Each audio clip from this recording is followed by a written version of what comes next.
YouTubers, Max18363 here, and this is part 30 of my Quake 4 playthrough, narrated as always.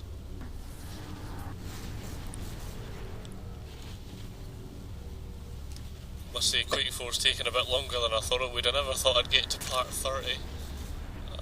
But I think after this, there's only, I think roughly half a dozen levels or something, I think, after this, so we are getting there. I know this has been a long project, but we are getting there.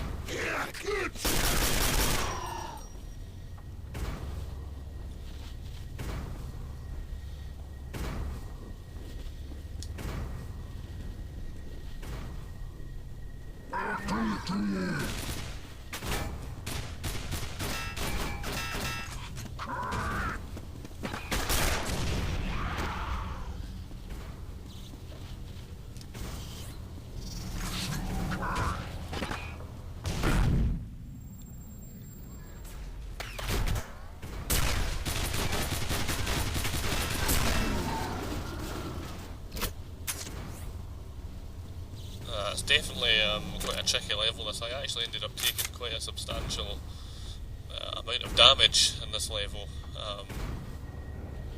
Certain fights anyway.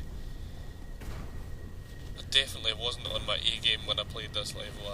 There was a few times I ended up, especially one of the fights towards the end of the level. I'll probably be in this level will be done in 2 parts. Probably it's quite a long level.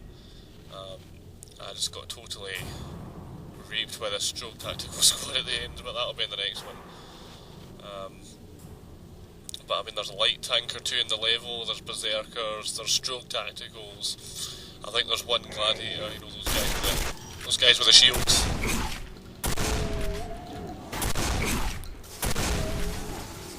See what I mean, there are 2 berserkers in a row and both of them just totally spear me.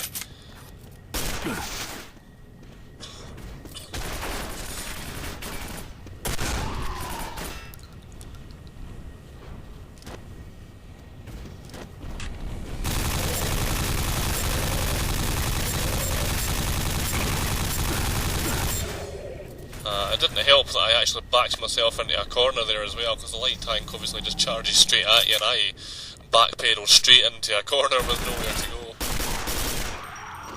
So yeah, you know, he kind of walloped me there. And also the next part is kind of tricky as well, because you meet up with a couple, you probably heard that radio message right at the start, you know, from the members of Scorpain Squad and how they're just on their own and struggling to hold the bridge. We do actually meet up with them in just a moment, and you know, I do try my best to keep them alive, and I do succeed in the end, but at cost to my health and armour. Again, I take a fair few hits trying to keep them alive, because these 2 members can actually die off. There's 2 members of Scorpain Squad, and they can be killed. If they take enough damage, they will die. So you do need to try your best to keep them alive, especially as one of them gives you an upgrade for your lightning gun. So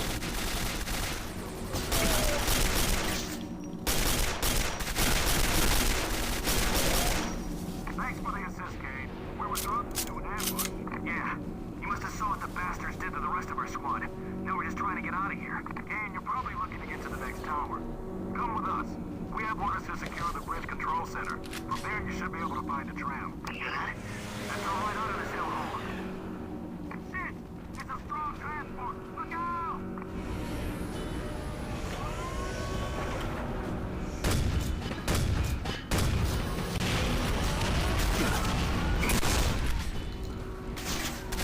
Target acquired!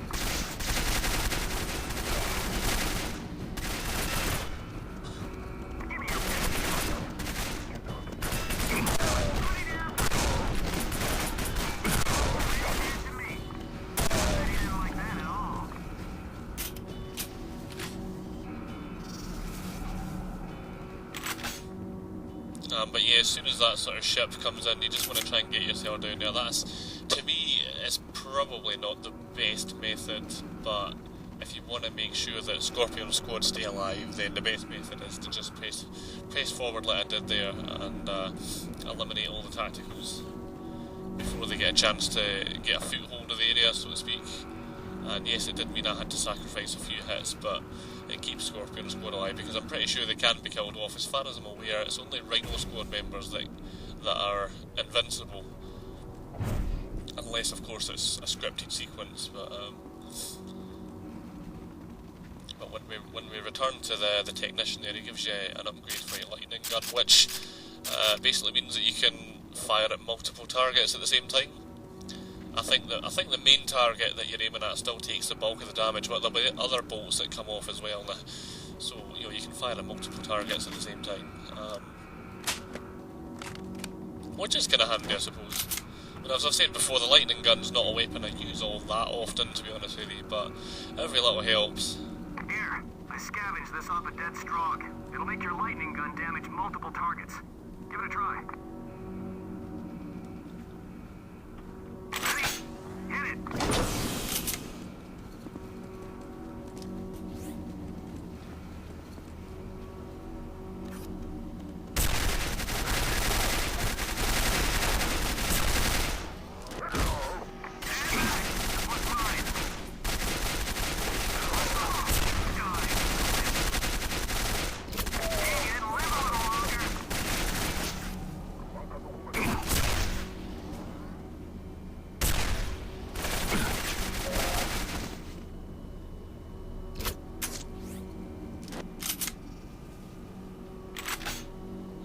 Another reason for wanting to keep Scorpion Squad alive as well. We kicked their asses good!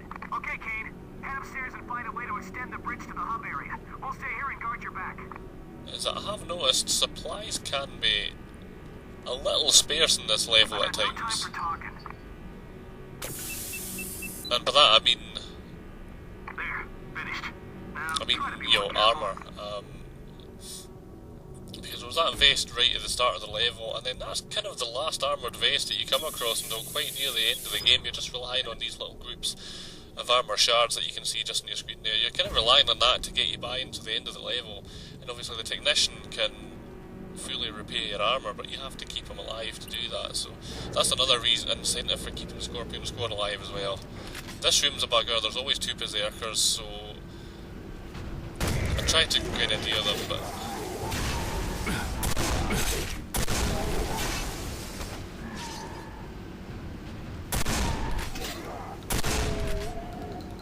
grenadier them up, what am I talking about? Grenade them. I think I did soften one of them up, so kind of came off not too bad, but this room can be tricky because the berserkers they pretty much just sprint straight at you. It's quite startling sometimes. But no, like I said, it's really helpful to just try and keep Scorpion Squad alive if you can. There's only really one more fight that they're with you just when you head back out here just to secure the actual bridge, and then that's kind of it. They kind of just go, we go our own separate ways after that, so watch out for the gladiator here as well, so deal with him first, whenever possible.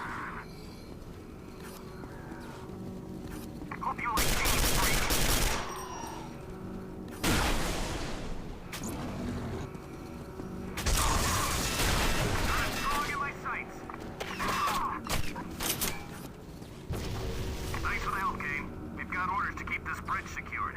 You can go on to the processing tower.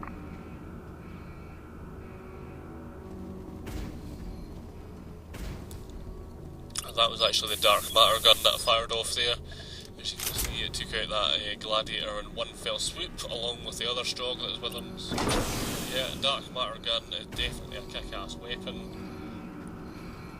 Pretty much just obliterating anything it touches, but obviously ammunition's quite hard to come by for it, and really you don't want to use it too often. I don't think you want to ideally save it for boss fights later in the game, I suspect. So I try not to use it too often, but on this occasion I just decided to use it just for quickness. It's definitely not as impressive as the BFG out of Doom 3. I think the BFG was just more impressive, having more kicks. As you can see with the dark matter gun there, even when you fire it off, it takes an age for the projectile or whatever it is to actually travel to its target. This is Cortez again. I am nearing the Tram Hub, but it will still be a while before I make it to the processing tower. I copy that. Just get there as soon as you can. Morris, out. It's kind of chronic, really.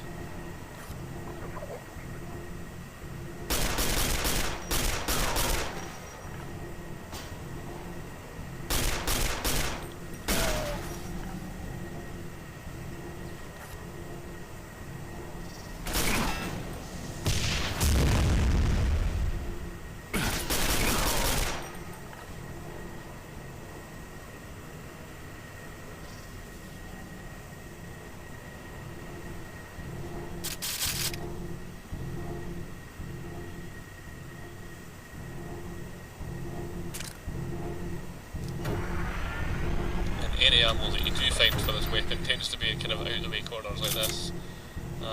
It's also worth noting that once you fire a shot off, it does actually take a few seconds for the next shot to charge up. It's not a continuous fire weapon. So, you know, once you fire your beam off or whatever, it does actually take a few seconds to recharge the next shot. So it's slow firing. It takes the bullet or projectile, whatever it is, the dark matter, takes an age to travel to its target. And ammunition is very hard to come by, and I don't think you can even carry that much ammo for it really. I think it's the maximum's about 25 shots or something, so its only real plus side is that it's incredibly damaging once it finally hits the target, but other than that, it's really just a specialist boss fight weapon, to be honest. And like I say, I remember the BFG from Doom 3 and stuff, and that was just so kick-ass, that gun, from what I remember.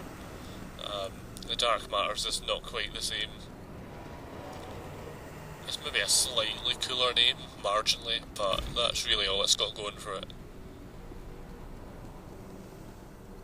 So we'll be hooking up with Rhodes. Is it Rhodes?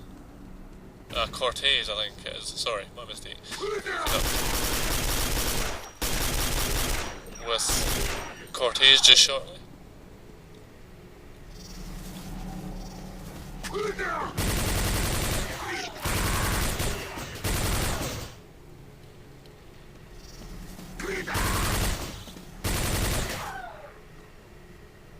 That was actually Cortez that we saw on the tram just a few moments ago. We'll be travelling with him to the next sort of tower or whatever. But first off, we need to, I think the train's facing the wrong way or whatever, so we need to turn it around, and then the track's broken, so you need to go off and get repair bots. But he will accompany us for a little while, so Cortez is, you know, he can't be killed off, so like with Rhodes in the sort of previous level or whatever, it's a good idea to just, whenever possible, just let Cortez push ahead a little bit and sort of take the brunt for you. Certainly. Hello, Kane.